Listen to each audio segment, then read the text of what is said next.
व्यास जी द्वारा भगवान शंकर की महिमा का वर्णन। धृतराष्ट्र ने पूछा, संजय, धृष्टद्युम्न के द्वारा अतिरथी वीर द्रोणाचार्य के मारे जाने पर मेरे पुत्रों तथा पांडवों ने आगे कौन सा कार्य किया? संजय ने कहा, महाराज, उस दिन का युद्ध समाप्त हो जाने पर महर्षि वेद व्यास जी स्वेच्छा से घूमते हुए अकस्मात अर्जुन के पास आ गए। उन्हें देखकर अर्जुन ने पूछा, महर्षि, जब मैं अपने बाणों से शत्रु सेना का संहार कर रहा था, उस समय देखा कि एक अग्नि के समान तेजस्वी महापुरुष मेरे आगे आगे चल रहे हैं। वे ही मेरे शत्रुओं का नाश करते थे, किंतु लोग समझते थे कि मैं कर रहा हूँ। मैं तो केवल उनके पीछे पीछे चलता था। भगवान, बताइए, वे महापुरुष कौन थे? उनके हाथ में त्रिशूल था। वे सूर्य के समान तेजस्वी थे। अपने पैरों से पृथ्वी का स्पर्श नहीं करते थे। त्रिशूल का प्रहार करते हुए भी वे उसे हाथ से कभी नहीं छोड़ते थे। उनके तेज से उस एक ही त्रिशूल से हजारों नए नए त्रिशूल प्रकट हो जाते थे। व्यास जी बोले, अर्जुन, तुमने भगवान शंकर का दर्शन किया है। वे तेजोमय अंतर्यामी प्रभु संपूर्ण जगत के ईश्वर हैं, सबके शासक तथा वरदाता हैं। तुम उन भगवान भुवनेश्वर की शरण में जाओ। वे महान देव हैं, उनका हृदय विशाल है। सर्वत्र व्यापक होते हुए भी वे जटाधारी त्रिनेत्र रूप धारण करते हैं। उनकी रुद्र संज्ञा है। उनकी भुजाएं बड़ी हैं। उनके मस्तक पर शिखा तथा शरीर पर वल्कल वस्त्र शोभा देता है। वे सबके सहारक होकर भी निर्विकार हैं, किसी से पराजित ना होने वाले और सबको सुख देने वाले हैं। सबके साक्षी, जगत की उत्पत्ति के कारण, जगत के सहारे, विश्व के आत्मा, विश्व विधाता और विश्व रूप हैं। वे ही प्रभु कर्मों के अधिष्ठाता, कर्मों का फल देने वाले हैं, सबका कल्याण करने वाले और स्वयं भू हैं। संपूर्ण भूतों के स्वामी तथा भूत, भविष्य और वर्तमान के कारण भी वे ही हैं। वे ही योग हैं, वे ही योगेश्वर हैं, वे ही सर्व हैं और वे ही सर्वलोकेश्वर। सबसे श्रेष्ठ, सारे जगत से श्रेष्ठ, श्रेष्ठतम परमेष्ठी भी वे ही हैं। वे ही तीनों लोकों के सृष्टा और त्रिभुवन के अधिष्ठान भूत विशुद्ध परमात्मा हैं। भगवान भव भयानक होकर भी चंद्रमा को मुकुट रूप से धारण करते हैं। वे सनातन परमेश्वर, संपूर्ण भागीश्वरों के भी ईश्वर हैं। वे अजय हैं। जन्म, मृत्यु और जरा आदि विकार उन्हें छू भी नहीं सकते। वे ज्ञान स्वरूप, ज्ञान गम्य तथा ज्ञान में सबसे श्रेष्ठ हैं। भक्तों पर कृपा करके उन्हें मनोवांछित वर दिया करते हैं। भगवान शंकर के दिव्य पार्षद नाना प्रकार के रूपों में दिखाई देते हैं। वे सब महादेव जी की सदा ही पूजा किया करते हैं। तात वे साक्षात भगवान शंकर ही, वे एक तेजस्वी पुरुष हैं जो कृपा करके तुम्हारे आगे आगे चला करते हैं। उस घोर रोमांचकारी संग्राम में अश्वत्थामा, कृपाचार्य और कर्ण जैसे महान धनुर्धर जिस सेना की रक्षा करते हैं, उसे नाना रूपधारी भगवान महेश्वर के सिवा दूसरा कौन नष्ट कर सकता है? और जब वे ही आगे आकर खड़े हो जाएं, तो उनके सामने ठहरने का भी कौन साहस कर सकता है? तीनों लोकों में कोई ऐसा प्राणी नहीं है जो उनकी बराबरी कर सके। संग्राम में भगवान शंकर के कुपित होने पर उनकी गंध से भी शत्रु बेहोश होकर कांपने लगते हैं और अधमरे होकर गिर जाते हैं। जो भक्त मनुष्य सदा अनन्य भाव से उमानाथ भगवान शिव की उपासना करते हैं, वे इस लोक में सुख पाकर अंत में परम पद को प्राप्त होते हैं। इसलिए कुंती नंदन, तुम भी मेरे बताए अनुसार उन शांत स्वरूप भगवान शंकर को सदा नमस्कार किया करो, जो नीलकंठ, सूक्ष्म स्वरूप और अत्यंत तेजस्वी हैं। संसार समुद्र से तारने वाले सुंदर तीर्थ हैं, सूर्य स्वरूप हैं, देवताओं के भी देवता, अनंत रूपधारी, हजारों नेत्र वाले और कामनाओं को पूर्ण करने वाले हैं, परम शांत और सबके पालक हैं, उन भगवान भूतनाथ को सदा प्रणाम है। उनके हजारों मस्तक, हजारों नेत्र, हजारों भुजाएं और हजारों चरण हैं। कुंती नंदन, तुम उन वरदायक भुवनेश्वर भगवान शिव की शरण में जाओ। वे निर्विकार भाव से प्रजा का पालन करते हैं। उनके मस्तक पर जटाजूट सुशोभित होता है। वे धर्म स्वरूप और धर्म के स्वामी हैं। कोटि कोटि ब्रह्मांडों को धारण करने के कारण उनका उदर और शरीर विशाल है। वे व्याघ्र चर्म ओढ़ा करते हैं। ब्राह्मणों पर कृपा रखने वाले और ब्राह्मणों के प्रिय हैं। जिनके हाथ में त्रिशूल, ढाल, तलवार और पिनाक आदि अस्त्र शोभा पाते हैं। उन शरणागत वत्सल भगवान शिव की शरण में जाता हूँ। इस प्रकार उनकी शरण ग्रहण करनी चाहिए। जो देवताओं के स्वामी और कुबेर के सखा हैं, उन भगवान शिव को प्रणाम है। जो सुंदर व्रत का पालन करते और सुंदर धनुष धारण करते हैं, जो धनुर्वेद के आचार्य हैं, उन उग्र आयुध वाले देव श्रेष्ठ भगवान रुद्र को नमस्कार है। जिनके अनोखो रूप हैं, अनेकों धनुष हैं, जो स्थाणु एवं तपस्वी हैं, उन भगवान शिव को प्रणाम है। जो गणपति, वाक्पति, यज्ञपति तथा जल और देवताओं के पति हैं, जिनका वर्ण पीत और मस्तक के बाल स्वर्ण के समान कांतिमान हैं, उन भगवान शंकर को नमस्कार है। अब मैं महादेव जी के दिव्य कर्मों को अपने ज्ञान और बुद्धि के अनुसार बता रहा हूँ। यदि वे कुपित हो जाएं, तो देवता, गंधर्व, असुर और राक्षस पाताल में छिप जाने पर भी चैन से नहीं रहने पाते। एक समय की बात है, दक्ष ने भगवान शंकर की अवहेलना की। इससे उनके यज्ञ में महान उपद्रव खड़ा हो गया। सभी देवताओं पर भय छा गया। जब उन्हें उनका भाग अर्पण किया गया, तभी दक्ष का यज्ञ पूर्ण हो पाया। तब से देवता लोग भी सदा उनसे भयभीत रहते हैं।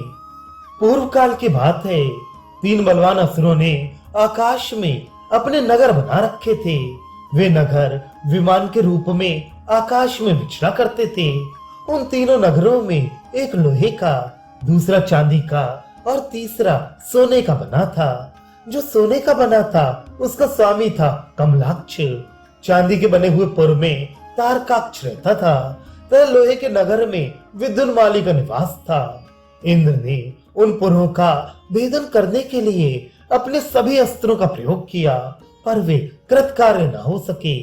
तब इंद्र आदि सभी देवता दुखी होकर भगवान शंकर की शरण में गए।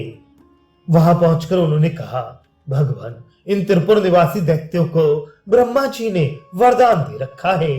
उसके घमंड में फूल कर ये भयंकर दैत्य तीनों लोकों को कष्ट पहुंचा रहे हैं। महादेव, आपके सिवा दूसरा कोई उसका नाश करने में समर्थ नहीं है। आप इन देवद्रोहियों का वध कीजिए। देवताओं के ऐसा कहने पर भगवान शंकर ने उनका हित साधन करने के लिए तथा स्तु कहा और गंधमादन तथा विंध्याचल इन 2 पर्वतों को अपने रथ की ध्वजा बनाया। समुद्र और वनों के सहित संपूर्ण पृथ्वी ही रथ हुई। नागराज शेष को रथ की धुरी के स्थान में रखा गया। चंद्रमा और सूर्य ये दोनों पहिए बने। एलापत्र के पुत्र को और पुष्पदंत को जुए की कीला बनाया। मलयाचल का जुआ बनाया गया।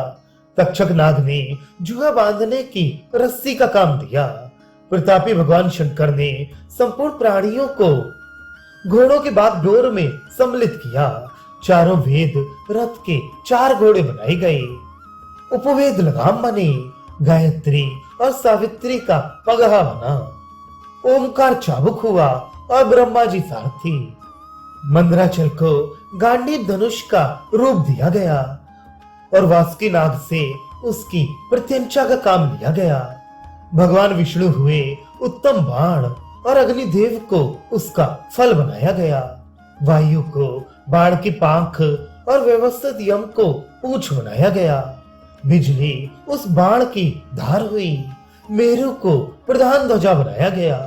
इस प्रकार सर्वदेवमय दिव्य रथ तैयार हो गया और भगवान शंकर उस पर आरूढ़ हुए। उस समय संपूर्ण देवता उनकी स्तुति करने लगे। भगवान शंकर उस रथ में 1000 वर्ष तक रहे। जब तीनों पुर आकाश में एकत्रित हुए तो उन्होंने 3 गांठ तथा 3 फल वाले बाण से उन तीनों पुरों को भेद डाला। दानव उनकी ओर आंख उठाकर भी देख ना सके। कालाग्नि के समान बाण से जिस समय वे तीनों लोगों को भस्म कर रहे थे, उस समय पार्वती देवी भी देखने के लिए वहां आई। उनकी गोदी में एक बालक था जिसके सिर में 5 शिखाएं थीं। पार्वती ने देवताओं से पूछा, ये कौन है? इस प्रश्न से इंद्र के हृदय में असूया की आग जल उठी और उन्होंने उस बालक पर वज्र का प्रहार करना चाहा, किंतु उस बालक ने हंसकर उन्हें स्तंभित कर दिया। उनके वज्र सहित उठी हुई बाह जो कि त्यों रह गई। अपनी वैसी ही बाह लिए इंद्र देवताओं के साथ ब्रह्मा जी की शरण में गए और उनको प्रणाम करके बोले, भगवान, पार्वती जी की गोद में एक अपूर्व बालक था, हमने उसे नहीं पहचाना। उसने बिना युद्ध किए खेल ही में हम लोगों को जीत लिया। अतः आपसे पूछते हैं वह कौन था? उनकी बात सुनकर ब्रह्मा जी ने उस अमित तेजस्वी बालक का ध्यान किया और सारा रहस्य जानकर देवताओं से कहा, उस बालक के रूप में चराचर जगत के स्वामी भगवान शंकर थे। उनसे श्रेष्ठ कोई देवता नहीं है, इसलिए अब तुम मेरे साथ चलकर उन्हीं की शरण लो। उस समय ब्रह्मा जी के साथ संपूर्ण देवता भगवान महेश्वर के पास गए। ब्रह्मा जी ने उन्हें ही सब देवताओं में श्रेष्ठ जानकर प्रणाम किया और इस प्रकार स्तुति की, भगवान, तुम ही यज्ञ हो, तुम ही इस विश्व के सहारे हो और तुम ही सबको शरण देने वाले हो। सबको उत्पन्न करने वाले महादेव तुम ही हो। परम धाम या परम पद तुम्हारा ही स्वरूप है। तुमने इस चराचर जगत को व्याप्त कर रखा है। भूत और भविष्य के स्वामी जगदीश्वर, ये इंद्र तुम्हारे कोप से पीड़ित है, इन पर कृपा करो। ब्रह्मा जी की बात सुनकर महेश्वर प्रसन्न हो गए। देवताओं पर कृपा करने के लिए ही वे ठठाकर हंस पड़े। फिर तो देवताओं ने पार्वती जी सहित महादेव जी को प्रसन्न किया। शिव के कोप से जो इंद्र की बाह सुन्न हो गई थी वह ठीक हो गई। वे भगवान शंकर ही रुद्र, शिव, अग्नि, सर्वज्ञ, इंद्र, वायु और अश्विनी कुमार हैं। वे बिजली और मेघ हैं। सूर्य, चंद्रमा, वरुण, काल, मृत्यु, यम, रात, दिवस, मास, पक्ष, ऋतु, संवत्सर, संध्या, धाता, विधाता, विश्वात्मा और विश्वकर्मा भी वे ही हैं। वे निराकार होकर भी संपूर्ण देवताओं के आकार धारण करते हैं। सब देवता उनकी स्तुति करते रहते हैं। वे एक, अनेक, 100, 1000 और लाख हैं। वेदों के ब्राह्मण उनके 2 शरीर बताते हैं, शिव और घोर। ये दोनों अलग अलग हैं। इन दोनों के भी कई भेद हो जाते हैं।